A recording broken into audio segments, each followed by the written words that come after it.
Família. Vicente Willem van Gogh nasceu em 30 de março de 1853 em Zundert, na Holanda. Em sua família, ao longo das gerações, os homens chamavam-se Vicente ou Theodore. Ele não fugiu dessa tradição, assim como seu irmão caçula. Apesar de definir a infância como fria e sombria, graças a seus pais, teve contato com a pintura, a música e a literatura, fato que o levou a ter uma visão crítica e refinada sobre esses temas. Mais tarde, seu tio Vicente o iniciou na carreira de comerciante de artes, que logo abandonou para a fúria do pai. Involuntariamente, tornei-me na família uma espécie de personagem impossível e suspeito, entre aspas, né? Lamentou-se Van Gogh em uma das cartas enviadas até o seu irmão e confidente. Filho e neto de pastores protestantes, Van Gogh procurou seguir a trajetória religiosa de seus antecedentes, mas falhou nos exames de admissão. Entretanto, em 1879, tornou-se missionário em Borinage, na Bélgica, pregando para trabalhadores de uma mina de carvão, buscando ser mais humilde que eles. Livrou-se de todos os seus bens e passou a dormir em um improvisado colchão de palha, por falta de talento e para sua decepção. A carreira religiosa foi breve, mas isso não o impediu de representar a fé em futuros quadros. Seja como for, vou me erguer, retomarei o lápis que abandonei em meu grande desalento e recomeçarei a desenhar, confessou-se ateu em meio à desilusão.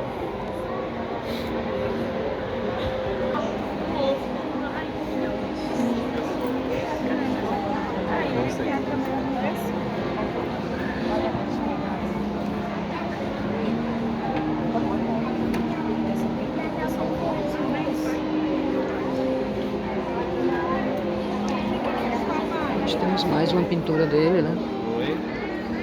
E logo em seguida, nós temos aqui mais uma história dele aqui.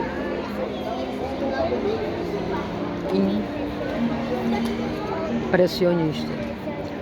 Uma das perguntas mais comuns feitas por quem admira as pinturas de Vicente Van Gogh é sobre seu estilo. Alguns classificam de impressionista, outros de pós-impressionista, o mesmo expressionista. No entanto, seria redutor incluí-lo em uma dessas correntes. Embora vivesse na época em que o impressionismo estava em voga e admirasse seus colegas pertencentes a este movimento, dele aproveitou principalmente a paleta repleta de cores quentes e vivas. Suas obras não eram realistas, como as de Monet, Degas ou César. Elas transmitiam emoções. Entre aspas, eu não ficaria alarmado se, dentro em pouco, os expressionistas encontrassem o que censurar em minha maneira de pintar. Fecha aspas.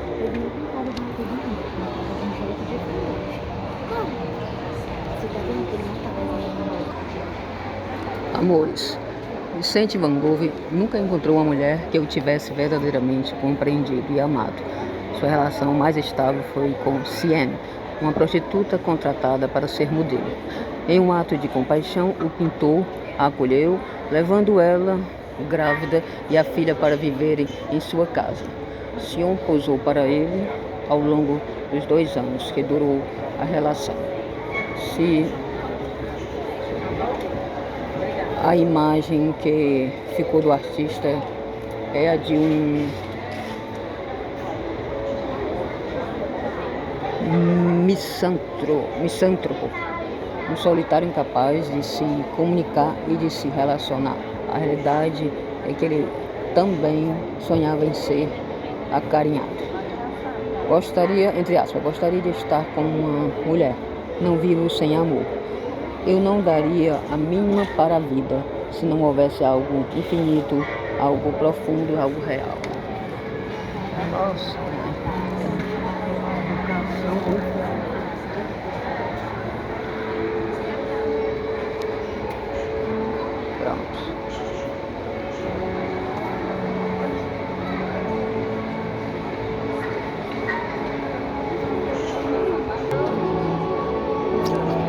literatura. Ler livro é como observar quadros. Isso está entre aspas. Sem dúvida, sem hesitação, com confiança, vocês têm que achar belo o que é belo. Fecha aspas. Escreveu Atel em 1881. Quando não havia mais luz para pintar, Van Gogh gostava de dedicar seu tempo aos grandes clássicos da literatura.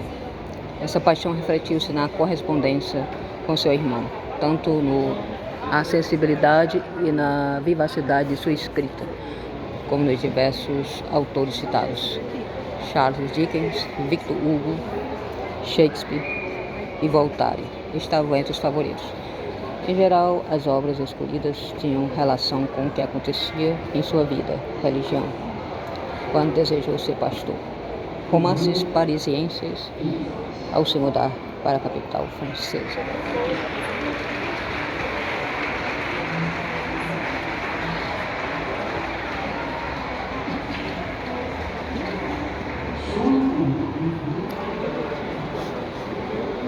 Retratos.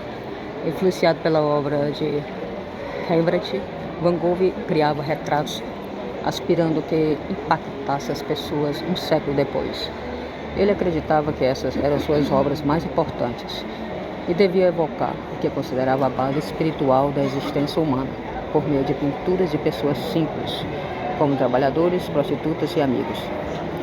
Sem recursos para pagar modelos profissionais, comprou um espelho que possibilitou sua famosa série de autorretratos.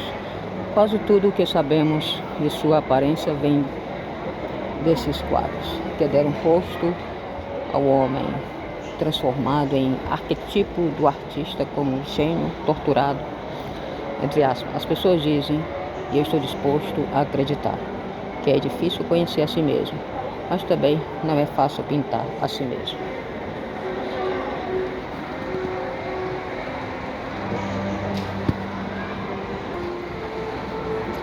Aqui se chama João Bonjar. Desculpe que eu não sei se está correto. Joana Bonjar é uma personagem fundamental para o sucesso póstumo de Van Gogh. Esposa de Theo e cunhada de Vicente, enfrentou um duplo luto com as mortes de ambos, separadas por alguns meses. Em pouco tempo encontrou-se sozinha e cuidando do filho, também chamado Vicente. Das cartas trocadas pelos irmãos por quase 2 décadas e de centenas de telas do pintor. Ao longo de 35 anos, Joana Ojô organizou exposições, traduziu a correspondência e divulgou ao mundo não só a obra, mas a vida de Van Gogh, hoje amado como artista e como pessoa. Muito tempo ofuscada, sua importância começou a ser resgatada após a publicação recente de seus diários. Na sala de projeção, ela é interpretada por Fernanda Montenegro, nossa atriz brasileira.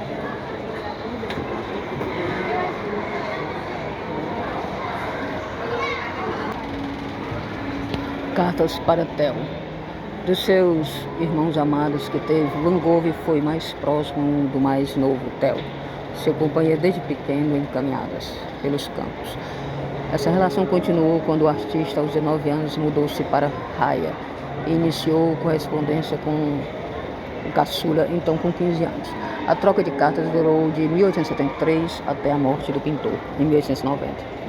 Nelas, Van Gogh falava de seus desejos e ânimos, informava sobre trabalhos, rascunhava obras e agradecia o apoio financeiro do irmão. Entre aspas, obrigado por sua boa carta e pela nota de 50 francos, fecha aspas, escreveu em 1888. Cuidadosamente guardadas por Theo e mais tarde publicadas por sua esposa John Borges.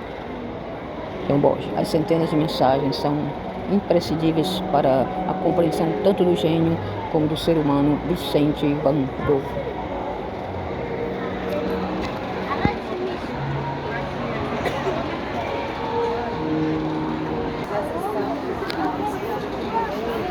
Notava a diferença de iluminação ao compararmos as primeiras e sombrias obras de Van Gogh. Como, entre aspas, comedores de batata, fecha aspas, as aclamaradas de seu último período, já sobre influência do sol de Arles, a exemplo de Jardim Florido com Caminho, fecha aspas.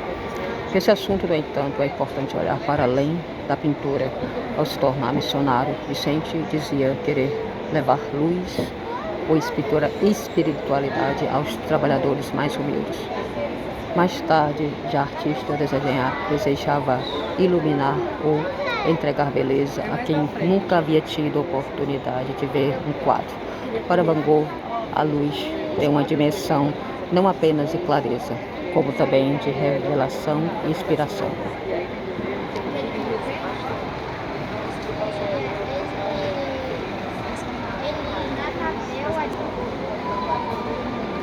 Japão. Mesmo sem nunca ter colocado os pés no Japão, Van Gogh foi profundamente influenciado pela arte desse país. Em 1886, passeando em Arles, teve uma verdadeira revelação ao descobrir por acaso as estampas de uma terra longínqua que julgava mágica, mística e, como ele, ligada à natureza. Depois disso, a sua pintura nunca mais foi a mesma, pois passou a incorporar elementos como cores iluminadas e ornamentos. São dessa fase os quadros Amendoeiras em Flor e Ponte na Chuva. Em 1888 mudou-se para Arles, buscando e encontrando, como disse Atel, o Oriente no Sul e na França. Abre aspas, meu caro irmão, você sabe que eu me sinto no Japão.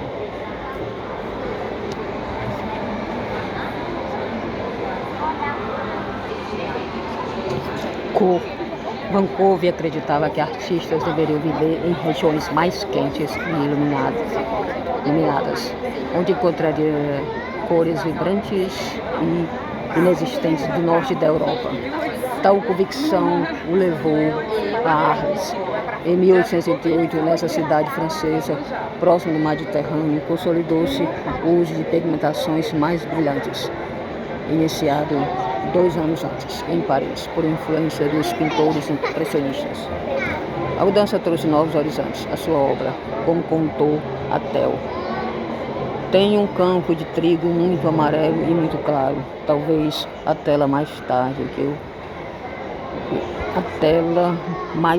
clara que eu já tenha pintado.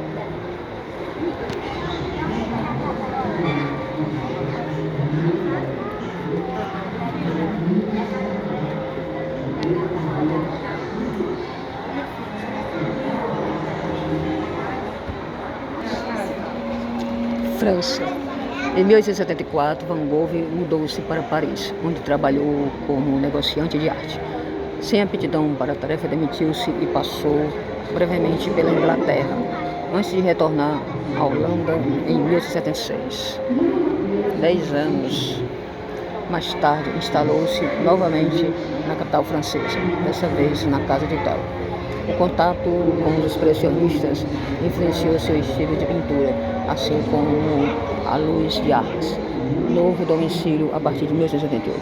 Após a mutilação da própria orelha, internou-se em um sanatório em Saint-Rémy de Provence, que logo deixou para fixar-se em Auvers-sur-Oise, onde faleceu em 1890.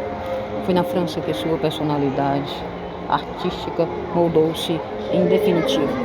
Van Gogh identificava-se tanto com o país e sua cultura que a grande parte da correspondência com Theo foi redigida em francês perfeito.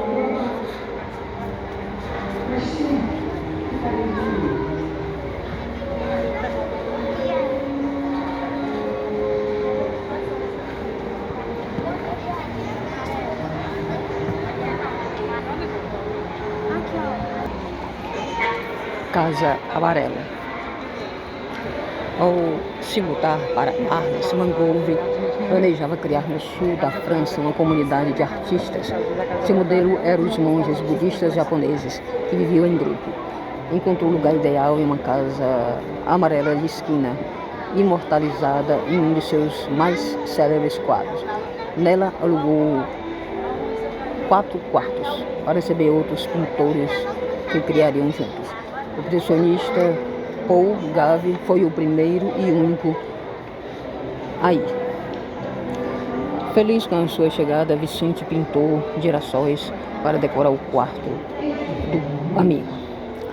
Até descreveu suas ambições para aquele novo espaço de trabalho. Abre aspas. Atrevo-me a esperar que dentro de 6 meses, tanto Gauguin quanto você e eu perceberemos ter fundado um pequeno ateliê que se tornará um local necessário ou ao menos útil aos que visitarem esta região.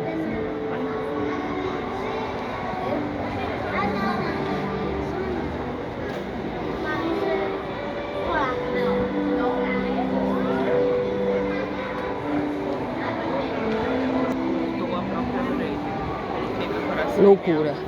A obra de Van Gogh não é fruto de sua ansiedade, pelo contrário. A doença mental que aconteceu é resultado direto de seu processo criativo. Em seus últimos anos de vida, ele definiu uma nova forma de arte, com grossas pinceladas e cores vividas, ao mesmo tempo que perdia progressivamente a razão.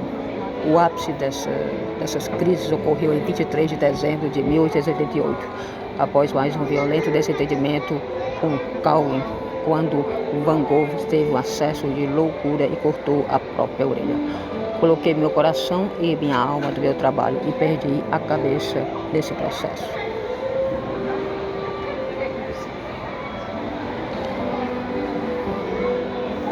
Pronto, aqui aparentemente termina os quadros. Aqui vamos aqui com a fila para a gente estudar aqui a cronologia aqui.